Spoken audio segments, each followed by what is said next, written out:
ये बिल्कुल सरकार इस समय नौजवानों के साथ एक तरह से लगता है कि दुश्मन की तरह, नौजवानों को दुश्मन की तरह ट्रीट कर रही है। जो भी नौकरी है वो इस समय ठेके पर और आउटसोर्सिंग में नौकरी हैं।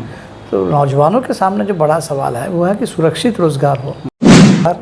तो ये बने रोज़गार के मोर्चे पर सरकार पूरी तरह से फेल और अपना जो अपनी जिम्मेदारी से भाग रही है लगातार, और इस दौर में उनके पास जीने लायक वेतन हो।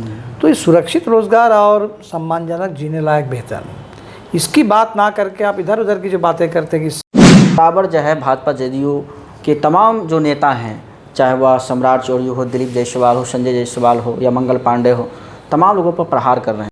के लिए अंडमान जाना पड़ रहा है। हमने तो कहा कि इतना भी आप नहीं करा सकते हैं कि बिहार के स्टूडेंट्स जो है नौकरी में उनकी परीक्षा बिहार में हो या अगल बगल में कहीं हो, आने जाने का भी कम से कम आप सिस्टम कर दे। तो सरकार तो जो ठोस काम है उस पर तो बिल्कुल कुछ नहीं कर रही। अब जो बीजेपी जदयू के जो दलित पिछड़े नेता हैं उस पर ज़्यादा प्रहार है। क्या मंगल पांडे से मैनेज हो गए या मंगल पांडे से जाति देखकर उन्हें छोड़ा जा रहा है? मैंने नीतीश जी के सबसे बड़े भ्रष्ट नेता आज भी उनके पार्टी में हैं। तो अब तो वो बहुत सिलेक्टिव ढंग से कुछ लोगों को टारगेट कर रहे हैं, कुछ लोगों को छोड़ रहे हैं। 13 नवंबर 2024 को बुलडोजर पर सख्त एक्शन लेते हुए फैसला दिए थे कि आप किसी के घर को गिरा रहे हैं एक आरोपी के कारण और उस घर में तमाम परिवार हैं, वो तो आरोपी नहीं हैं। नमस्कार, आप देख रहे हैं लाइव लॉग न्यूज। मैं आपके साथ ब्रजमोहन गौतम।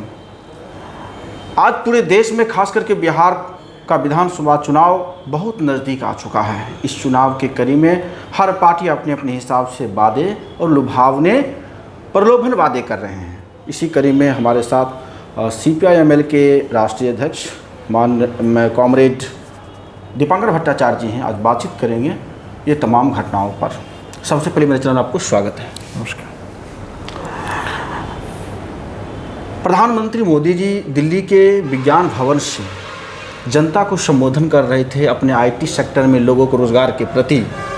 लेकिन एक बहुत बड़ी चुनौती आ चुकी है देश में कि जब से AI टेक्नोलॉजी आ चुका है तब से बड़े बड़े IT सेक्टर में, चाहे वह मैनेजमेंट का नौकरी हो या इंजीनियर का नौकरी हो, बड़ा बड़ा जो प्रोफेशनल जॉब हैं वो सब कंपनी से बाहर निकाले जा रहे हैं।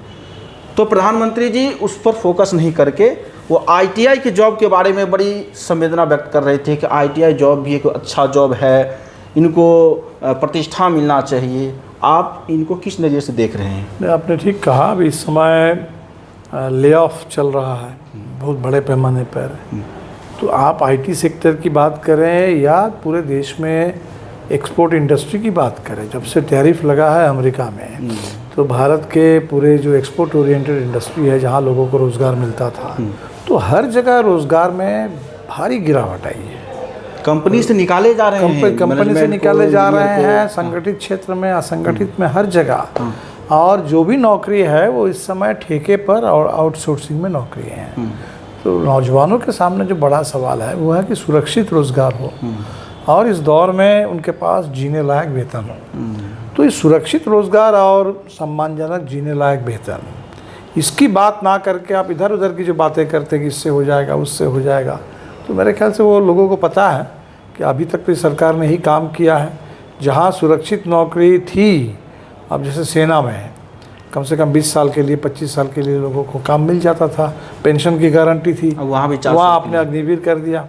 तो ये सरकार तो बिल्कुल निजीकरण, ठेकाकरण, आउटसोर्सिंग और रोज़गार के नाम पर स्वरोज़गार, तो ये बने रोज़गार के मोर्चे पर सरकार पूरी तरह से फेल और अपना जो अपनी जिम्मेदारी से भाग रही है लगातार।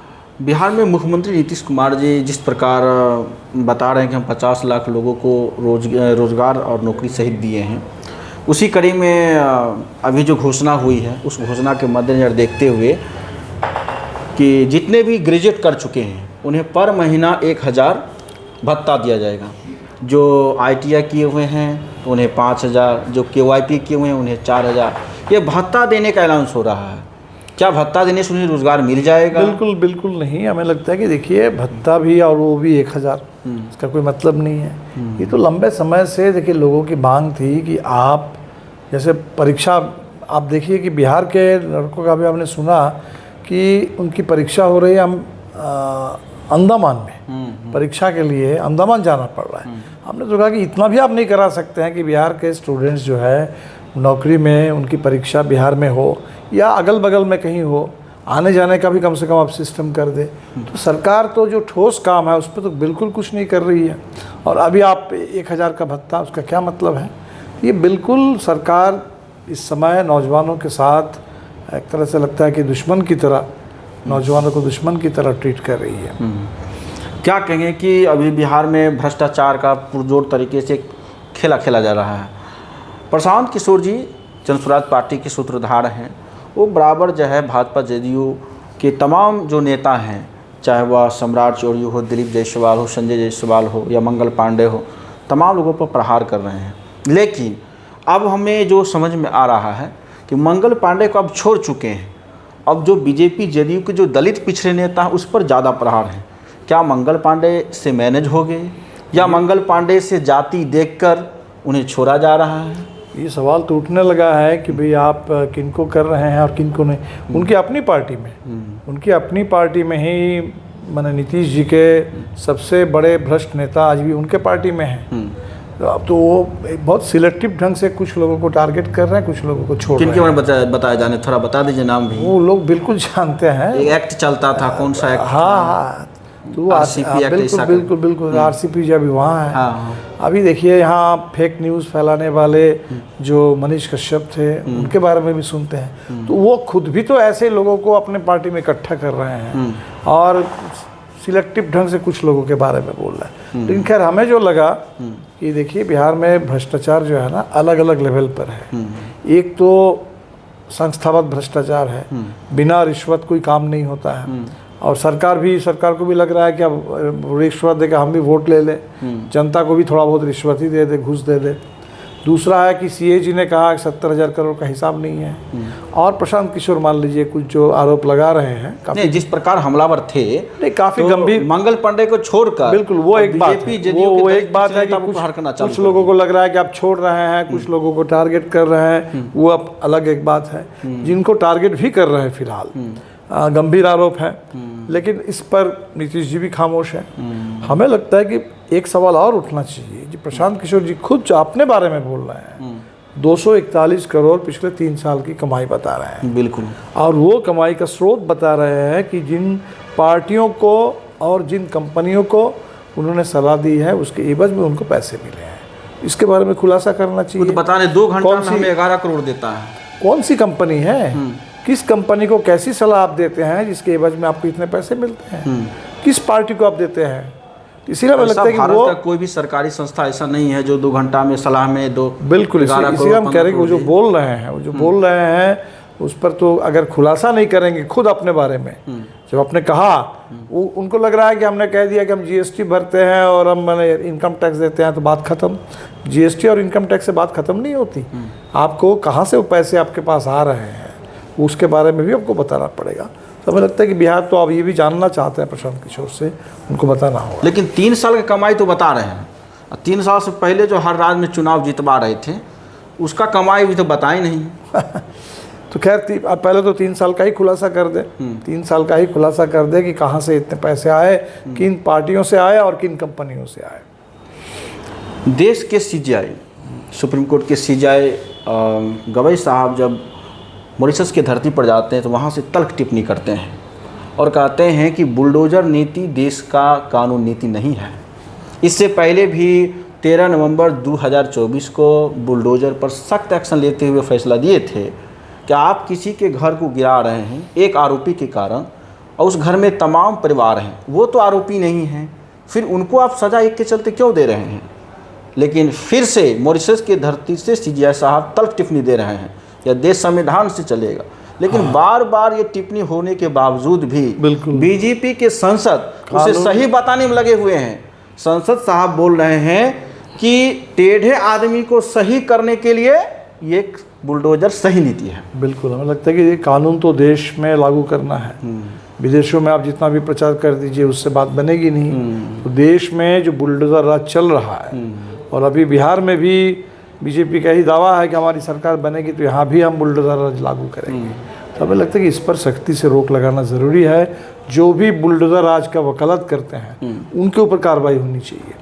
ये जैसे हेट स्पीच पर भी कार्रवाई होनी चाहिए। हमें लगता है कि ये कानून का सरासर उल्लंघन है, संविधान विरोधी बात है। संविधान विरोधी बात करने वाले, उस पर शासन का दावा करने वाले लोग, निश्चित तौर पर उनके ऊपर भी कार्रवाई होनी चाहिए। मध्य प्रदेश के एक पिछड़ा वर्ग का आंदोलन चल रहा है और वहाँ के वर्तमान मुख्यमंत्री मोहनलाल यादव जी ने भरपूर प्रयास से सब लोगों के सामने इस बात को जोर दे रहे हैं और सुप्रीम कोर्ट में भी गए हैं और कह रहे हैं कि 14% ओबीसी को आरक्षण मिल रहा है, जबकि संविधान प्रदत्त 27% आरक्षण है, तो हम 27% दिला के रहेंगे। जब ये ऐलान हुआ तो बीजेपी और आरएसएस के लोग ये प्रचार करने लगे कि मोहनलाल यादव हिंदू विरोधी है, सनातन विरोधी है, भगवान राम के विरोधी है। तमाम ट्विटर हैंडल से ट्रेंड हो चुके हैं। क्या पिछड़े वर्ग को आरक्षण मिलना हिंदू विरोधी है? बिल्कुल, हमें लगता है कि भाजपा का जो आरक्षण विरोधी पूरा चरित्र है, उसकी पूरी राजनीति है, समय समय पर इस देश में इसका खुलासा हुआ है, फिर एक बार हो रहा है। आज तो मेरे ख्याल से बात यहाँ है, कुछ लोग मंडल कमीशन की बात कर रहे हैं, उसको भी ढंग से लागू करो। कुछ लोग रोहिणी आयोग की बात कर रहे हैं, लेकिन वो रोहिणी आयोग हो, मंडल आयोग हो, कुल मिलाकर के कोशिश ये है कि जो आरक्षण है उसी दायरे में, उसी के अंदर हम इधर उधर करते रहे। जबकि आज रियलिटी है कि भारत में जाति आधारित जनगणना हो, सरकार ने कहा हम कराएंगे, और जो 50% की एक कृत्रिम एक सीमा तय कर दी गई है, उस सीमा को तोड़ना और सबको उनके जो गिनती है उस हिसाब से आरक्षण देना, ये ज़रूरी है।